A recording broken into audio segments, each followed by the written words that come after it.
All right, we got the big injury out of the way, and from now on, it is smooth sailing for the Denver Broncos. We know what it's like to be a football fan and have such high hopes for your team, and then in training camp, pop goes the Achilles or the ACL. We've seen it time and again when you just have a catastrophic injury during practice and you're like, what just happened to my team's hope?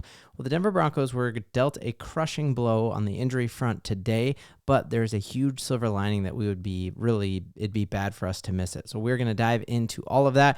If you're new to this channel, my name is Ben, and I'm right on the verge of 9,000 subscribers. I never thought I'd be there. I'm just a diehard Denver Broncos fan who missed talking Denver Broncos with my friends at work when I lived in Colorado. So now I get to do it here with all y'all on YouTube. So let's dive into the news of the day. And that is Drew Sanders, the former Arkansas, the former Alabama linebacker, who I think all of us were super high on. He just balled out of control. His RAS score was super high. He played tons of different positions in college, and I think we all were really hopeful for what he could do. And all of the reports about him were like he was just thinking too much, but like when he knew what he was supposed to do, he did it at a really high level. And so I think we all were very hopeful that that was going to be this year for him, that we had a platoon of outside edge rushers. And so you got Nick Bonitto, Cooper, you got Barron, Browning, and obviously now Jonah Ellis, and you're like, man, we're just going to have pass rushers for days. Well, we're down a pass rusher due to an Achilles injury.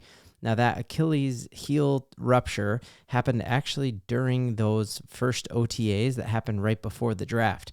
So I found it very odd as we were listening to George Payton and Sean Payton reflect on the draft and the needs and all that kind of stuff. They had been gushing about him. Like even in the end of year press conference last year, they were talking about all the starters they thought they had on this team who they didn't have on the field enough. That's when they dropped the news that they wanted to get Marvin Mims the ball more, when they said they thought they had a starter in Forsyth, and they just hyped him up so much that they thought he could be a difference maker there as our inside linebacker, kind of playing the Vaughn role and rushing the passer. And so that it was very odd to me that they didn't mention him whatsoever in any of the post-draft stuff or the pre-draft build-up stuff. Well, that all is because he actually tore his Achilles before the draft, and they were, being kind of sneaky with it and didn't say anything. And they weren't being illegal, any of that. You don't have to disclose any injury information, and so it was probably just out of an abundance of caution, and they didn't want to ruin the vibes in Broncos country. And so Mike Klis is one who originally reported the news, and some great points he had in his article. Just the fact that he came in the best shape of his life, and he was ready to make a quantum leap as a defensive contributor, and that really he knew his position and was stoked to play it.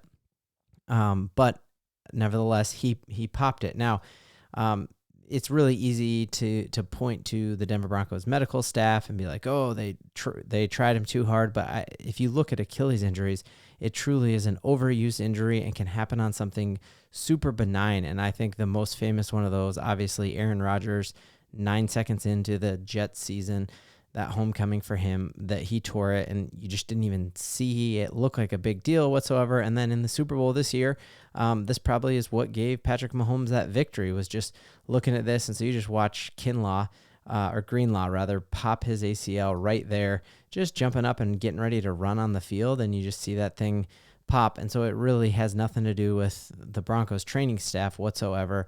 If anything, the Broncos training staff, one of their biggest improvements this year was the fact that we went from being the most injured team in the NFL under Nathaniel Hackett to this year we were the healthiest team in the NFL. And Sean Payton credits that to kind of how his offseason training is run and the way that the training staff is approaching that kind of thing. So the good news about all of this is that what we see is Klis reports he thinks that Drew Sanders is hoping to be back in the middle to the end of this season. So we're going to take a look at the Achilles tendon timeline, when I think would be best case scenario for him coming back, worst case scenario, and really the need there. So the best case scenario is that we take a look here, and you just remember really clearly that 14 weeks after Aaron Rodgers, who is like a dusty old man basically, 14 weeks after his injury, he was medically cleared to practice again, and he came on multiple McAfee podcasts and said, like, hey, if we're making the playoffs, I'm going to play. And so 14 weeks, I think, would be the absolute minimum that you can do. I heard Kirk Cousins on a podcast with Dan Patrick the other day, just talking about like even at his age, he's coming back stronger. And if the season started today, if the Super Bowl is today, even Kirk Cousins, another older player, is ready to come back. And so this isn't back in the day when I think Terrell Suggs, his career was ended by Achilles injury. Kobe Bryant, obviously, famously, his career ended because of a Achilles injury as well. So we're past that day. And so the fact that he was in phenomenal shape ahead of time, and the fact that he's 22 years old and has a chip on his shoulder and wants to live up to the draft hype that we all had for him, I think he is going to make a speedy recovery.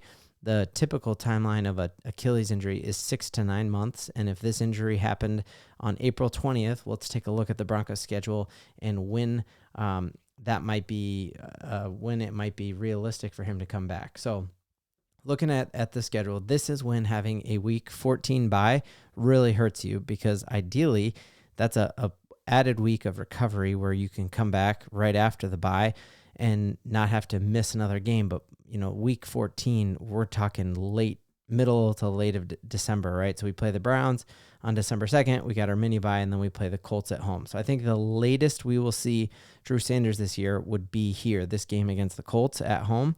I think so this is going to be week 15.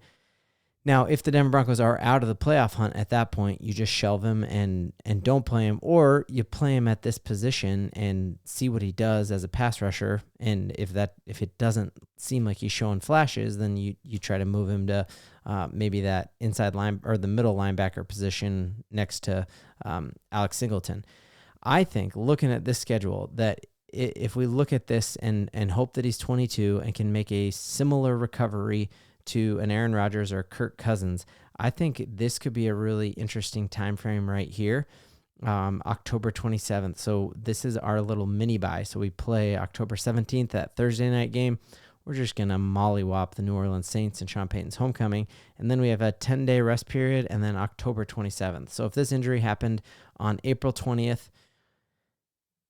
I was just trying to do some quick math there, but I think that's a realistic time frame, is that this home game right here we get him back for, or we hold him out and we get him in right here after the Colts.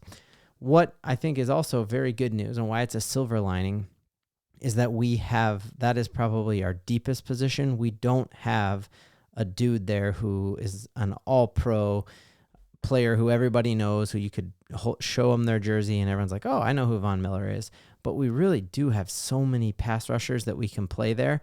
And so Drew Sanders was going to be a pivotal part of that. But I really feel like we can be having multiple packages, with like a NASCAR package where you have some more speed rushers, but then also we have a real good level of depth there, and having him come back and spell some of those guys as they get dinged up in this offseason will be crucial. That if there happens to be an injury to Browning or Cooper or Bonitto or Jonah Ellis, that he could come in then and kind of spell that. But I think right now with those four guys, I feel pretty confident with where we're at there.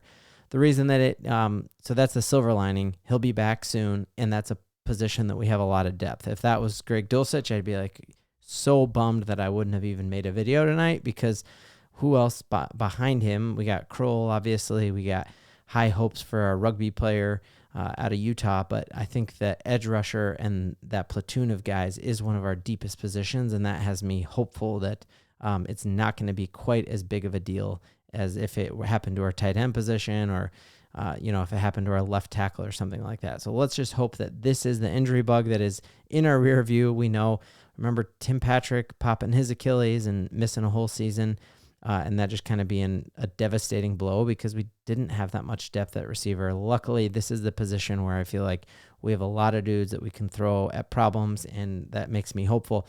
The reason that it is also, so that's the silver side. The downside of this is that we know early on, and having those reps in training camp, having those reps in the preseason are crucial to the development of a new defensive player.